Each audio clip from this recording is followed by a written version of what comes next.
Sa bayan ng Abueva, nakatira ang apat na magkakaibigang sina Carrie, Samara, Michael at Mary.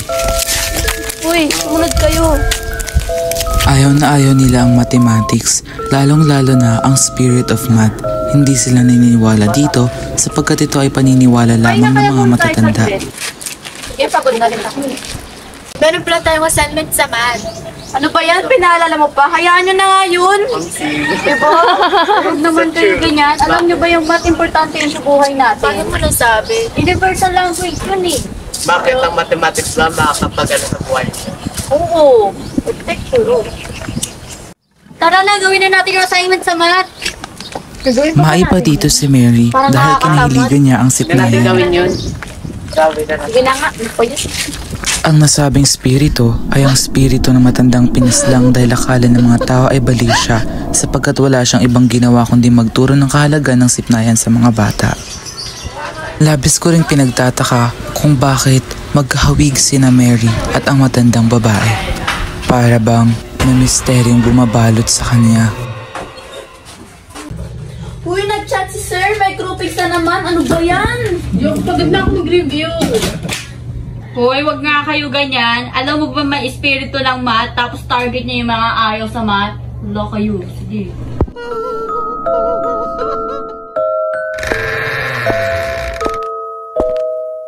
Yan, di kasi kayo naniniwala na mayroong spirit of math. Naniniwala ka sa mga ganyan? Baliw ka ba? Hindi naman totoo yan eh, sabi-sabi lang yan. Oo, mo palibasa kasi bida-bida ka eh. Saan yung CR dito? Lang sa baba. Samahan mo ako. Tara. Anong gagawin mo? Anong gagawin mo?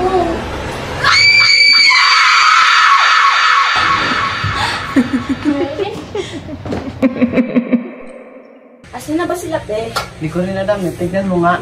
Ayoko nga. Michael, ikaw na lang kaya. Sige na nga, ako na nga.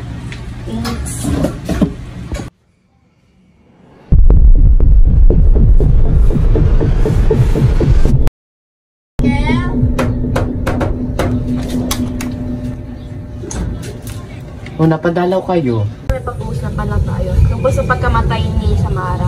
O, pasok kayo. O, magapunan muna kayo. Michael, sigurado ka bang wala ka nakita? Wala. Eh, ikaw, Mary. Hindi ba't ikaw ang last na kasama niya? Oo. Kaso pumunta ako sa kusina nun eh. Akala ko umakit na siya dun sa kwarto. Mga walang kwentang rasyon na yan. Alam ko, isa sa inyo pumatay ka sa Samara at aalamin ko yun. So, di ka talaga naniniwala sa spirit of math. Hindi, wala akong paki dun. Sige, makauna na ako kay Carrie.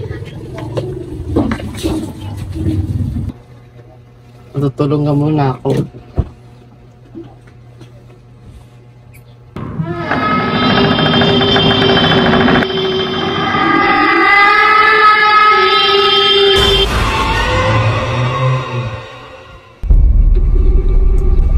Kari, may napaginipan ako, yung katawan ni Samara. Puntahan natin sa bahay nila, Mary. Sure ka ba? Maniniwala ka sa mga panaginip mo? Oo, basta puntahan na lang natin. Sige, ikaw bahala.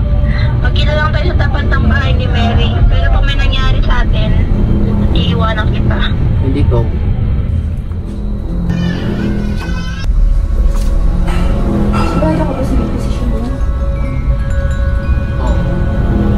With the power of numbers, let's wisdom take flight. In the realm of mathematics, our minds ignite. With formulas and equations, we harness our might. For understanding the universe shining bright. 1 + 1, 2 times 3. Unlocking the secret of all the sea. Geometry stands, trigonometry song. In the symphony of numbers, we all belong. Lumipas ang mga panahon, simula na mamatay si Samara. At napagtanto naman ni Michael ang kanyang pagkakamali. Tinigilan niya ang pamabastos sa namayapang matanda. Mahalaga pala ang math sa bawat aspeto ng buhay natin. At hindi lang sa pag-aaral, kapag may bili tayo sa tindahan, kailangan natin magbilang at magbayad ng tamang halaga. Sa pagluluto, kailangan natin ng tamang sukat ng mga sangkap. Pati sa pag-alam ng tamang oras, kailangan natin ng numero para sa malaman ang sinasabi ng orasan. Sa tutuusin, maraming benepisyo sa atin ng matematika. Hindi ko maisip ang mundo kung wala ang math. Kailangan natin ng math sa araw-araw. Paalam.